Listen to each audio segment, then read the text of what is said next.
Shalom. ఈ దినం దేవుని వాగ్దానం. యెషయా గ్రంథం 30వ అధ్యాయం 19వ వచనంలో వాక్యం ఇలా సెలవిస్తుంది. నీవిక నేమాత్రము కన్నీళ్లు విడువవు. ఆయన మీ మొర విని నిశ్చయముగా మిన్ను కరుణించును. ఆయన మీ మాట వినగానే మీకు ఉత్తరమిచ్చును. మిత్రమా, మిన్నా నేడు ఏకరీతిగా ఉన్నవాడు పరిశుద్ధుడు. మేడు నీ ప్రతి కోరికను నెరవేరుస్తానని సెలవిస్తున్నాడు. మీ దుఃఖ దినములిక సమాప్తములైనవి. మీ ఆవేదనను ఆయన విన్నాడు.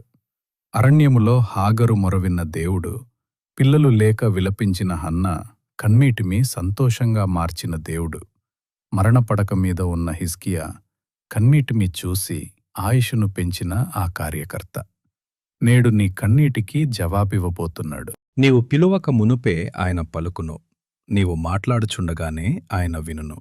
కాబట్టి ధైర్యంగా ఉండు, నీ కన్నీటిని తుడిచి నీకు రావలసిన అద్భుతమైన జవాబును నెమ్మదిని దయచేసి నిశ్చయముగా ఆయన నిన్ను కరుణించి ఆశీర్వదించునుగాక.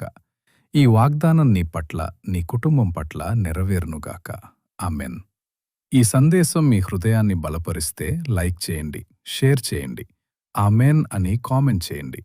మరిన్ని వాగ్దానాల కోసం మా ఛానల్ని సబ్స్క్రైబ్ చేసుకోండి. దేవుడు మిమ్మల్ని దీవించునుగాక.